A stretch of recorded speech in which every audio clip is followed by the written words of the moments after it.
Women's bodies go through many changes over the years, and today we're discussing how hormonal changes shape cardiovascular health through the decades with Caitlin Luebcke. She's a nurse practitioner with a special interest in women's cardiology care. This is the Franciscan Health Doc Pod. I'm Scott Webb. Caitlin, it's nice to have you here today. We've been talking lately about women's hearts and cardiology and care and healthy hearts and all that important stuff. And today we're talking hormones and the heart, from periods to menopause. So let's start there. What role does estrogen and other reproductive hormones play in women's cardiovascular risk throughout their lifetime? Natural estrogen at normal levels, and that's important because we'll talk about a couple conditions that cause abnormal levels, for the most part appears to be very protective throughout the lifespan. We don't completely fully understand why, but some of the things we've noticed is that at any given age, women tend to have about half the risk of cardiovascular disease as their male counterparts, particularly in those premenopausal years. And women do tend to lag about 10 to 15 years behind men in terms of cardiovascular incidence and death. We'll talk about that does catch up a little after menopause, but we know that estrogen can mediate some of our cholesterol metabolism in the liver. So it does assist in lowering our bad cholesterol and raising our good cholesterol. And then we also know that it has some anti-inflammatory properties that prevent the development of atherosclerosis or fatty plaques within the arteries. That is ultimately what leads to heart attacks and then other cardiac conditions as a result of that heart attack. And then, unfortunately, when women hit menopause, there is a huge drop in estrogen levels that is quite sharp. It is, unfortunately, we have found associated with a really rapid cardiovascular aging. So women, unlike men, really age in this massive spurt, and our risk rises not overnight, but over the course of that menopausal period. Right. Makes me wonder, are there some specific reproductive system conditions that are associated with an increased cardiovascular disease risk? Yeah, there are. So, looking through the lifespan, one of the big ones that affects a lot of women is polycystic ovarian syndrome, or PCOS. This one, specifically, if you don't know what it is, it affects ovarian function, and our ovaries are the main producers of estrogen in the body. And in a kind of complicated pathophysiology way, it causes an overproduction of testosterone in the body. So, PCOS is associated with obesity, insulin resistance like diabetes, and then elevated levels of a hormone called luteinizing hormone. And all of those, the obesity, insulin resistance, and elevated luteinizing hormone levels are all independently associated with cardiovascular risk. So if you have one of those for any condition, you're at a higher risk. And in PCOS, you may be hit with all three of those issues, significantly Wow. increasing Okay. your risk. And then endometriosis, a bit more rare than PCOS, but endometriosis is specifically associated with ischemic heart disease like heart attacks, and then cerebral vascular diseases like stroke. Again, they don't really fully understand why, but it's possibly Hmm. thought to be related to the chronic inflammatory nature of the disease. We know inflammation breeds blockages in our cardiovascular system. So that is the thought for why. And then a few different disorders during pregnancy can raise your risk. We now know that any hypertensive disorder of pregnancy increases your risk for cardiovascular disease by as much as 63%. Women who have a hypertensive disorder during pregnancy are more likely to have premature cardiovascular disease incidences compared to women who don't. And we're talking like maybe 10 years earlier than a woman who doesn't experience that during Okay. their pregnancy. And those who develop gestational diabetes have twice the risk Hmm. of future cardiovascular disease than those who don't have that diagnosis. And then finally, I'm early menopause, and we're talking like menopausal symptoms and menopause by the age of 40. So, really premature menopause Yeah. symptoms is associated with a 40% increased risk of coronary heart disease. Hmm. Yeah, and I've been learning from the Franciscan health experts lately about the connection between pregnancy and cardiovascular risk, and I'm sure listeners have been learning along with me as well. I guess, the just sort of popped into my head here, but what's the protective role of estrogen? What happens after menopause, since we're on that subject? Yeah. So after menopause, you do, like we said, you have that huge drop in estrogen.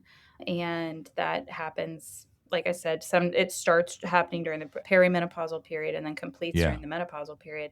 And so women really lose like They have sharp rises in their bad cholesterol. They have drops in their good cholesterol.